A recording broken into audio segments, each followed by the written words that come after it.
तुम कमाल करती हो लक्ष्मी। अमित और सुमन ने हमें बताया नहीं कि वो शादी से मिलने साइट पर जा रहे हैं। वो तो साइट पर से किसी का फोन आया तब पता चला। अब क्या होगा जी? ना हो तो हम भी वहां चले। क्या बात है राम? अरे भैया, आज साहब जी की ड्यू डेट है और ये अमित और सुमन साहब जी से मिलने साइट पर चले गए हैं। क्या? और ये बात तुम मुझे अब बता रहे हो? अरे मुझे भी अभी ही पता चला भैया। पता नहीं दोनों पर क्या बीत रही होगी। पापा, अरे अमित सुमन तुम लोग कहाँ चले गए थे बेटा? मम्मी जी, हम लोग साइड पर गए थे साहब जी से मिलने। लेकिन बेटा बता कर तो जाना चाहिए था। हम लोग कितना परेशान हो रहे थे। आपको फिक्र करने की कोई जरूरत नहीं है, हम लोग बिल्कुल ठीक हैं। और हाँ, सबसे कहिएगा कि उन्हें भी चिंता करने की कोई जरूरत नहीं है। अगर गोलियां हम पर नहीं चली तो किसी पर नहीं चलेंगी। लेकिन बेटी, तुम बता कर तो जाती। बड़े पापा, एवरीथिंग इज ऑलराइट, चिंता मत कीजिए। चलो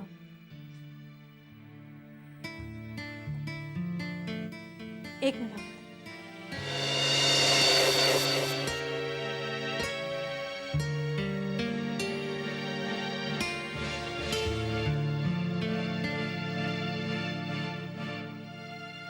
और हाँ बड़े पापा, आज एक बार फिर सच्चाई की ही जीत हुई है। मैंने साहब जी को सच सच कह दिया कि हमारी नीयत खराब नहीं है, हम उन्हें उनका पैसा लौटाना चाहते हैं। बस हमें थोड़ी मोहलत चाहिए। आज वो लौट गए तो कल मोहलत भी देंगे।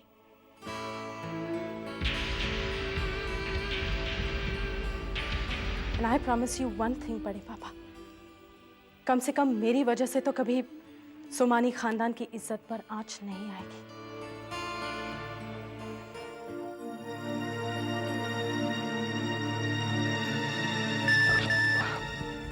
पापा एक मिनट। हाँ? पकड़िए से। हेलो, हाँ जी।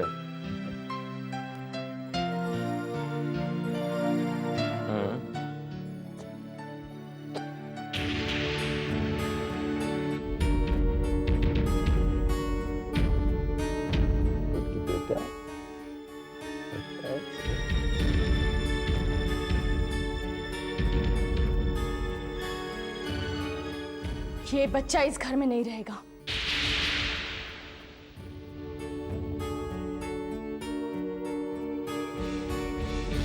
पापा, ये बच्चा इस घर में नहीं रहेगा।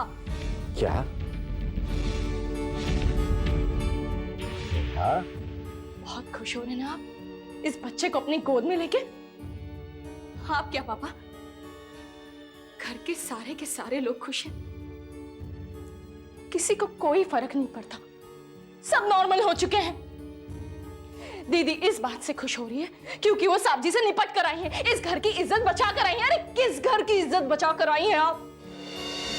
एक नाजायज बच्चे को इस घर में रखकर आप अपने घर की इज्जत बचा रही हो? क्यों इस बच्चे को बार बार मेरे सामने लाकर ये एहसास दिला रहे हो मुझे कि मैं कभी मां नहीं बन सकती? क्यों मुझे बार बार ब्लैकमेल किया जा रहा है पापा? क्यों? कोई तुम्हें ब्लैकमेल नहीं कर रहा है। ब्लैकमेल किया तो क्या है ये? मुझे अपने घर जाना है तो मुझे जाने नहीं देते, मेरे भाई को नहीं बुलाते, मरना चाहती तो मरने नहीं देते। क्यों? इस बच्चे को बार बार अपने सामने देखकर मैं जलालत की मौत नहीं मरना चाहती। कंट्रोल नहीं होगा मुझसे, कंट्रोल नहीं होगा।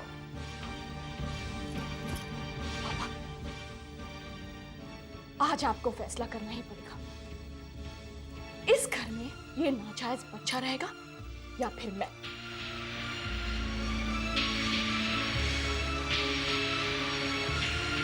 नहीं पापा, नहीं, आपको फैसला करना ही होगा क्योंकि ये मेरा आखिरी फैसला है।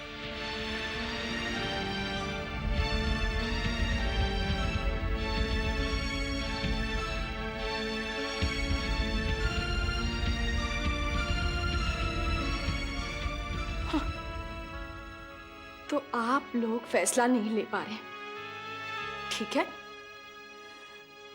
तो पापा फैसला मैं लूंगी, फैसला मैं लूंगी पापा। ये बच्चा इस घर में नहीं रहेगा। ये बच्चा इस घर में नहीं। बस बस, सारी परेशानी इसी बच्चे की वजह से है ना, इसी बच्चे की वजह से है ना। तो इस बच्चे का फैसला मैं कर देता हूं आज। वीरेंद्र, क्या कर रहे हो तुम? अबे तुम नहीं रोकोगे मुझे, ओके? मैं जो कर रहा हूं ठीक कर रहा हूं। वीरेंद्र भैया मेरी बात तो सुनिए। प्लीज भाभी, आप भी नहीं रोकेंगे मुझे आज। अरे इस बच्चे की वजह से मैंने क्या क्या नहीं खो दिया आज। मेरे माँ बाप मुझसे दूर होते जा रहे हैं, मेरी पत्नी पागलों जैसी हो गई है। नहीं रहेगा ये बच्चा इस घर में, ये बच्चा इस घर में नहीं रहेगा। भैया मैं कह रही हूँ ना, कह रही हूँ मैं। किस अधिकार से, किस अधिकार से कह रही हैं आप? ये बेटा मेरा है और इसका फैसला भी मैं ही करूंगा, ओके? नेहा, तुम्हें एतराज है ना इस बच्चे से? तुम्हें एतराज है ना इस बच्चे से? अरे मैंने तुम्हारे सामने कितनी कसमें खाई, कितना समझाया तुम्हें कि मुझे इस बच्चे के बारे में कुछ नहीं पता। अरे अब तो इसकी मां भी नहीं है जो मुझे सही साबित कर सके। लेकिन तुम बिल्कुल फिक्र मत करो नेहा, तुम बिल्कुल फिक्र मत करो। मैं इस बच्चे को बहुत दूर छोड़कर आ रहा हूं, क्योंकि इस वक्त तुम मेरी इस बच्चे से ज्यादा बड़ी जिम्मेदारी हो। मैं इस बच्चे को कहीं किसी अनाथ आश्रम में छोड़कर आ जाता हूं। वीरेंद्र भैया, वीरेंद्र भैया प्लीज, वीरेंद्र भैया नहीं, हट जाओ। प्लीज मेरी बात, वीरेंद्र भैया। मुझे किसी की बात नहीं सुननी है, प्लीज प्लीज भैया। वीरेंद्र भैया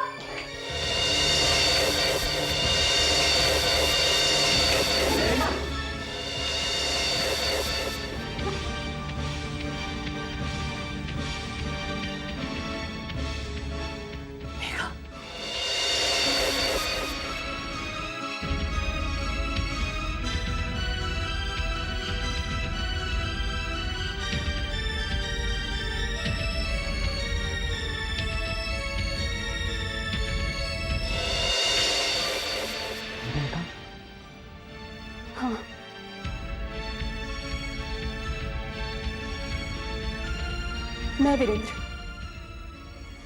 बहुत सही समय पर आई हूं ना। तुमने मेरे साथ जो किया सो किया, अब अपने बच्चे को भी तुम अनाथ आश्रम में भेज रहे हो। Very good mister Virendra Somani. देखो मेघा, मेरी बात सुन। खूब अच्छे से फर्ज निभा रहे हो अपने बाप होने का। मर्द हो ना, एक औरत का ही कलेजा होता है, दुनिया के सारे कम झेलकर भी अपने बच्चे को पाल सकती है। दुनिया के किसी मर्द ने ना तो आज तक ऐसा किया है और ना ही कर सकता है। और सुमन, तुम बहुत अच्छी दोस्ती निभाई है तुमने मेरे साथ,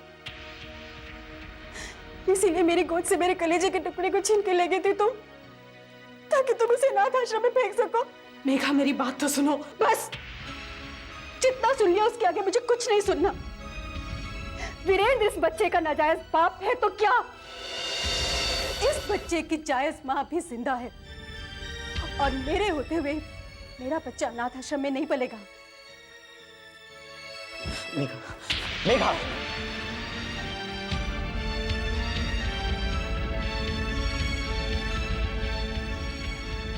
वाह, बहुत खूब मिस्टर वीरेंद्र सोमानी। बच्चे के साथ साथ उसकी मां भी जिंदा है, हाँ? और तुमने मुझसे इतनी बड़ी बात छुपाई। Neha, Just shut up!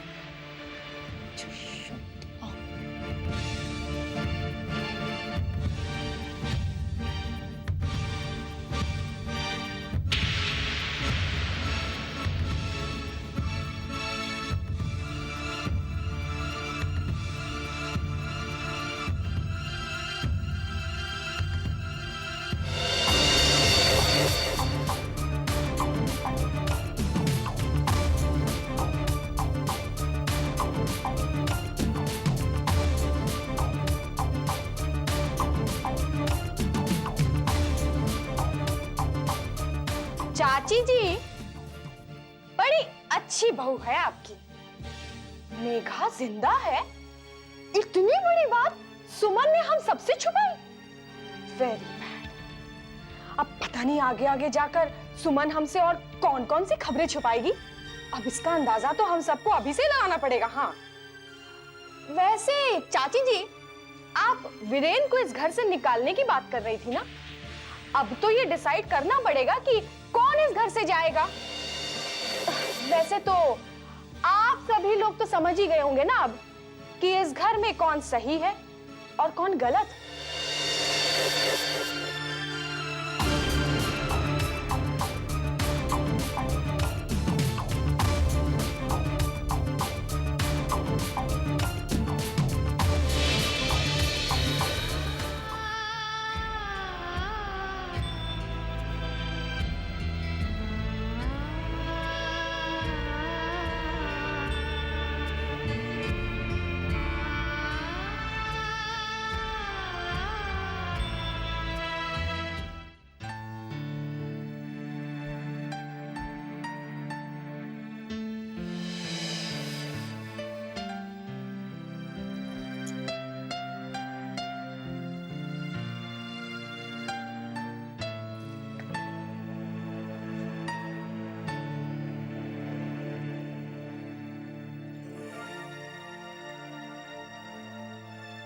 बहुत टेंशन में हूं,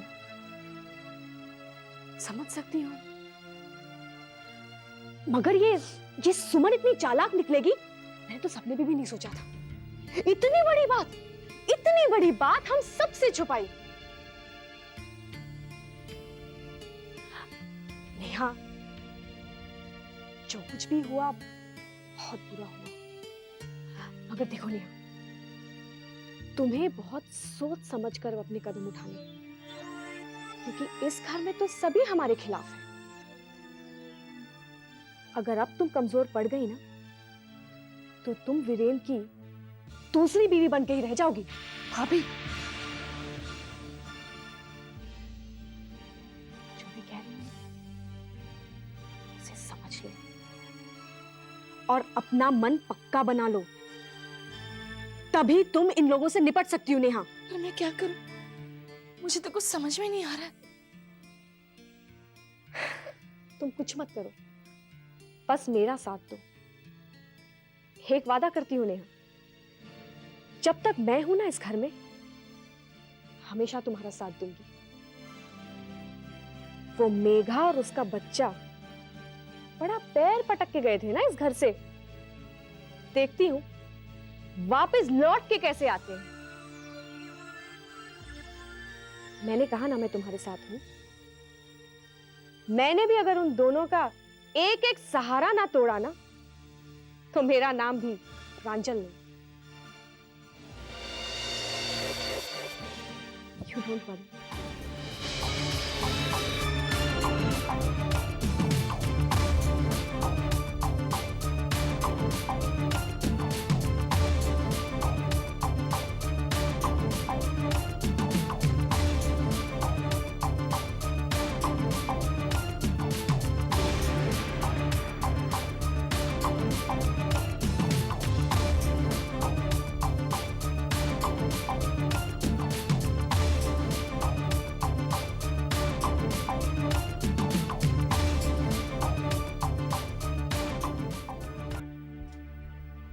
भाभी, भाभी आपने मुझसे इतनी बड़ी बात छुपाई कि मेघा जिंदा है। झूठ बोला मुझसे भाभी कि वो मर चुकी है।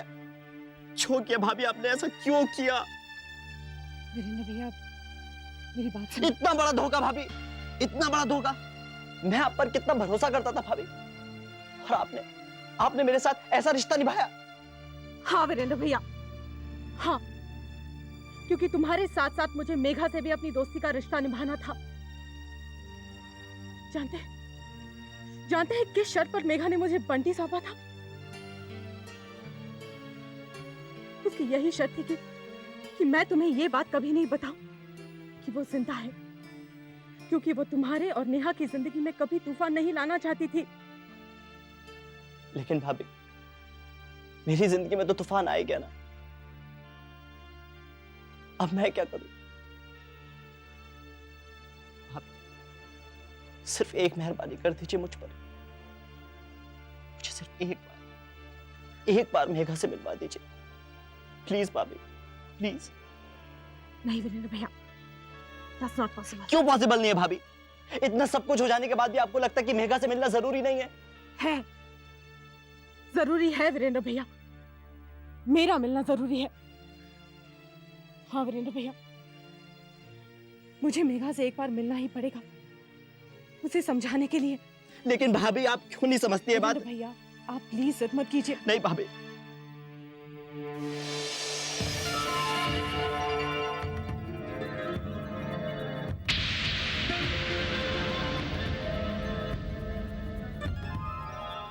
राधे राधे।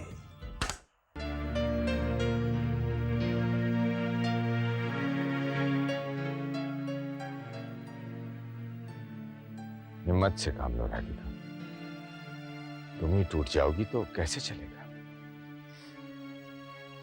कहां से लाऊं हिम्मत? मेरे तो पैर ही नहीं रहे और आप हिम्मत की बात करते हैं। न जाने अब क्या क्या होना बाकी है। जो हो रहा है वो तो सब गलत हो रहा है राधिका। नेहा की और हमारे जीवन में इस बच्चे की समस्या क्या कम थी कि अब मेघा भी? राधिका, किसी के बारे में बुरा नहीं सोचना चाहिए, लेकिन मेघा का इस तरह सबके सामने आना अच्छा शगुन नहीं, खास तौर से तब जब वो वीरेंद्र के बच्चे की मां है। हमारा बेटा मेघा और उसके बच्चे को भूल जाए तो ही अच्छा हो। और हम क्या उसे भूल पाएंगे? बताइए। कहने को तो दो दो बहुएं हैं, लेकिन किस्मत में जिंदगी भर वंश के लिए तड़पना लिखा है जी।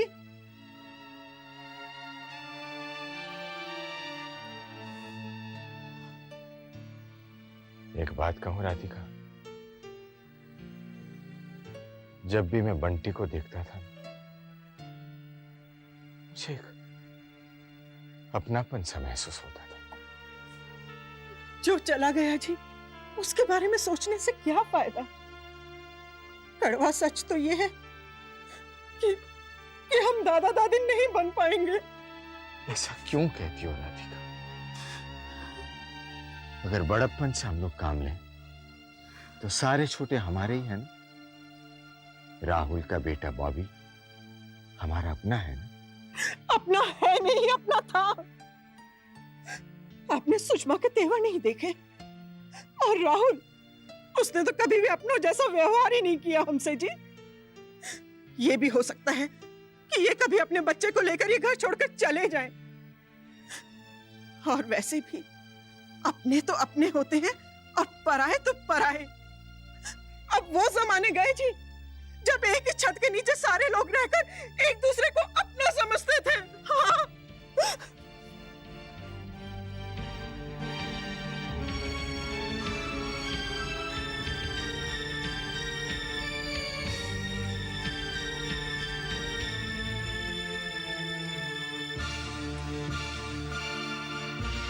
तुम्हारी बात तो सच है राधिका, लेकिन दुख की बात यह है कि सपने पराये के खेल में जाने अनजाने तुम भी शामिल हो।